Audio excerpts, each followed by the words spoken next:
If you're retiring with a pension, Social Security, and a 401k, this video is specifically for you. Most people assume they know the withdrawal order, and most of the time, they're wrong. That assumption is costing them. Getting that sequence wrong can create more taxable income, permanently reduce your Social Security benefits, and cause you to miss some of the most valuable tax planning you've ever had. In this video, I'm going to show you how one retired couple coordinated their pension, taxable account, retirement accounts, Roth conversions, and Social Security benefits to create more income and pay less taxes in retirement. So let's get into it. Let me show you what this looked like with my clients, Robert and Susan. I've changed certain details and rounded the numbers out to protect their privacy. Robert retired at 62 after spending nearly 3 decades working in the utility industry. His wife, Susan, was also 62 and had recently retired from nursing. Robert's pension paid approximately $6,000 per month or $72,000 per year. His projected Social Security benefit at full retirement age of 67 was approximately $3,800 per month, while Susan's projected benefit at 67 was $2,500 per month. Together, they had approximately $2 million saved across Robert's 401k and Susan's traditional IRA. They also had another $250,000 between a taxable account and cash reserves, giving them approximately $2.25 million in total investable assets. Robert and Susan had done a very good job preparing for retirement. Their challenge was not whether they had enough saved, it was figuring out how all these different pieces were supposed to work together. These were their biggest questions they had when we first met. Should they claim Social Security immediately and allow the retirement accounts to continue growing? Should they begin withdrawing from the 401k and IRA first?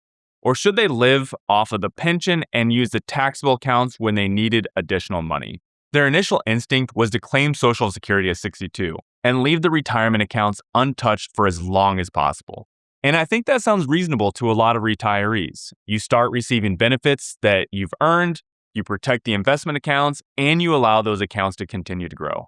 But when we built their plan, we could see that claiming immediately would permanently reduce both their Social Security benefits and cause more income to stack on top of the pension, and to make them miss one of the strongest tax planning opportunities of their retirement. This chart shows Robert and Susan's projected taxable income throughout retirement. When they stopped working at 62, their employment income disappeared and their taxable income fell significantly. This lower income period is what we call a tax valley. And I think this is one of the most important periods in retirement planning. A lot of people look at these lower income years and simply think, great, I am paying less in taxes. But this is not just a period in which Robert and Susan could enjoy a lower tax bill. This was a planning opportunity. The broader period between retirement and RMDs, which are required minimum distributions, is often called the golden window years because it may be one of the best opportunities for retirees that they can intentionally make good tax decisions. What I want you to notice on this chart is how low the blue bars are immediately after retirement. Then later in retirement, they begin rising again. And this is why I don't think the goal should simply be to pay the least amount of taxes possible early on. The goal should be to use these lower income years intentionally so you can potentially reduce lifetime taxes and maintain more control later in retirement. So for Robert and Susan, Robert's pension provided the income foundation. It produced approximately $72,000 of predictable annual income and covered most of their core living expenses. That gave them flexibility because they did not immediately need to take Social Security or large retirement account withdrawals just to pay their monthly bills. But this is where I think retirees can make the wrong assumptions. Just because the pension covered most of their expenses, it does not mean they should immediately claim Social Security and leave every account untouched. The pension did not necessarily cover everything they wanted to spend on travel, healthcare, home projects, and other discretionary income expenses. But this is where the $250,000 taxable account and cash reserves become important. So instead of claiming Social Security early or taking additional taxable withdrawals from the 401k and IRA, Robert and Susan could use the taxable account to bridge the difference between the pension and their desired lifestyle. So during the first 5 years of retirement before Susan claimed Social Security at 67, the pension would provide their income foundation and the taxable account could cover any remaining spending needs. And I think the second job of a taxable account was just as important. Robert and Susan could use it to pay the taxes created from their Roth conversions. So they could do Roth conversions up to that 22% bracket, or at least fill in the 12% bracket. That way, they were not withholding part of the conversions to cover taxes. The full amount of their conversions could go into the Roth IRA, where it could remain invested and potentially provide tax-free qualified withdrawals later. This gave each account a very clear purpose. The pension provided the income foundation, the taxable account helped bridge their spending and pay conversion taxes, and the 401k and IRA could be repositioned strategically during the tax valley years. Because Robert and Susan filed their taxes jointly, their 2026 standard deduction was $32,200. That gave Robert and Susan approximately $61,000 of room for Roth conversions before entering into that 22% bracket after their deductions, as you can see on this chart. And this opportunity would begin shrinking once Social Security entered the picture. If Robert and Susan allowed the full $2 million to continue growing without planning, they could eventually face large required minimum distributions on top of their pension income and both Social Security benefits. Let's see what happens if they claim Social Security early. The first issue is health insurance. Before Medicare begins, they may be relying on ACA coverage. Because they're already close to the subsidy cliff, adding Social Security income could push them into the limit and eliminate their ACA subsidies. That same problem could happen if they use too much from their IRA to fund their lifestyle. Either way, the extra income can make healthcare more expensive before Medicare. But there is a second issue too. By taking Social Security early, they are also reducing the amount of tax planning room they have in future years. That means less flexibility to do Roth conversions from their IRA before RMDs begin. Knowing they would pay for healthcare either way, they opted to do the Roth conversions. They, at a minimum, wanted to fill in the rest of the 12% bracket with conversions. So I think this is the real problem with claiming immediately. Robert and Susan would not only be accepting permanently reduction of Social Security benefits, they would also be using that valuable tax bracket space that they could otherwise be used for Roth conversions. And that's particularly important for retirement accounts above the, $1.5, $2 million space. The next step was not to ignore Robert's 401k and Susan's IRA. It was to use them intentionally. I think this is one of the biggest misunderstandings people have about tax-deferred retirement accounts. People often believe that leaving the money untouched for as long as possible must be the best strategy because it continues growing tax-deferred. But tax-deferred does not mean tax-free. Every dollar in these accounts, including the future growth, would eventually be taxable when withdrawn. And that includes whether it's your lifetime or the next lifetime, if it's going to heirs or anyone else that's important to you. After receiving their options, they chose to begin doing Roth conversions. The goal was to move portions of their 401k and IRA into Roth IRAs while they still had more control over their tax brackets, especially between the ages of 62 and 66 before either spouse claimed Social Security. The orange bar on this chart represents Roth conversions. By doing this, they could allow more money to grow tax-free inside the Roth IRAs and potentially reduce the amount that would be forced withdrawals later through RMDs. During those years, they could use the pension for most of their spending, use the taxable account as needed, and fill available tax bracket space with Roth conversions. The conversions could come from Robert's 401k, Susan's IRA, or a combination of both accounts. But it probably should be going towards the larger account so future RMDs are not as impactful. And by paying the taxes from the taxable account, the full converted amount could move into the Roth IRA. The purpose was not to avoid taxes today. Robert and Susan would still owe taxes on every dollar converted.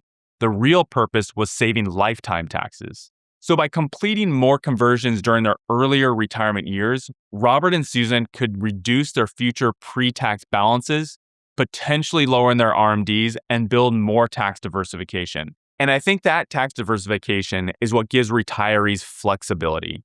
Instead of being forced to take every dollar from a taxable retirement account, they would have taxable, tax-deferred, and Roth money available. That gives them more control over where their income sources come and how much taxable income appears on each tax return each year. The third step is determining when Robert and Susan would each claim Social Security. That's one of the big questions, right? And there is no universal Social Security age that is right for every retiree. And I do not think married couples should automatically assume they need to claim at the same time. Their health, life expectancy, survivor needs, spending, other assets, and the size of each spouse's benefit should all be considered.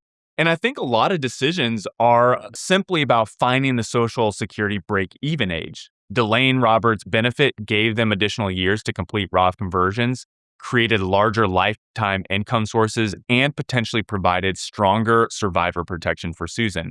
The bigger point is that Robert and Susan were not just thinking about how much Social Security they could collect, they were thinking about how much they could actually keep after taxes over the course of retirement. Because what good would it do to claim Social Security early, stack the income on top of their pension, avoid touching the IRAs, and then allow the IRAs to keep growing until RMDs begin, and then more of your money is taxed at higher tax brackets?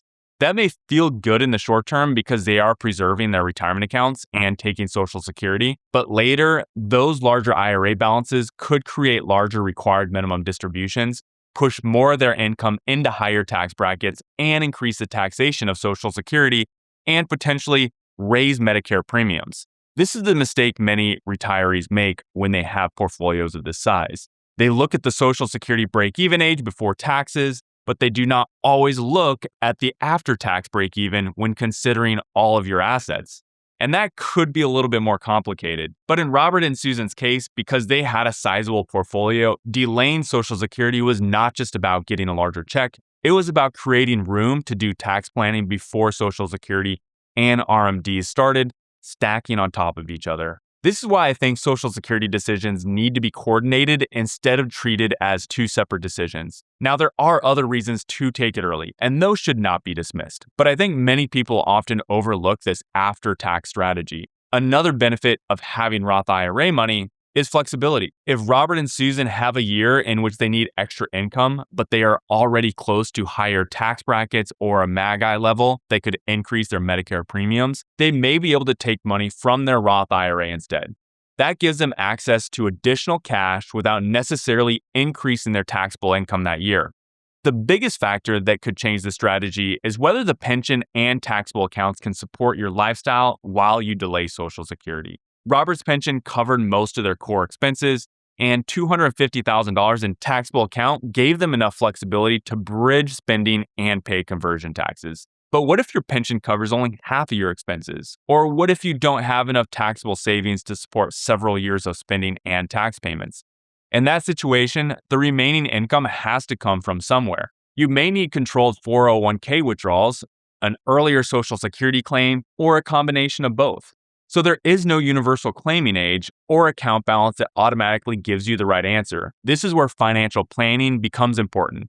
The strategy needs to be tested against your actual income, your taxes, your assets, your spending, and your goals. Here's the big takeaway. Your pension, your Social Security, your 401k, IRA, and taxable accounts should be coordinated and have a strategy. Each one has a different tax treatment, timing decisions, and responsibilities inside your retirement plan. For Robert and Susan, the pension created the income foundation. The taxable account bridged their spending and paid the taxes created by Roth conversions, and their golden window years allowed them to reposition part of their retirement savings. I think the right sequence is not simply about which account you would draw from first. It is about understanding how each decision affects your taxes, future income, required minimum distributions, survivor protection, and long-term flexibility. If you are having similar thoughts around your retirement income planning, click on that link below to schedule a free meeting with me. We can look at how these pieces fit together and help you build a retirement plan designed to create more control, more freedom, and lasting wealth. If you found this helpful, consider subscribing so I can see you in the next video.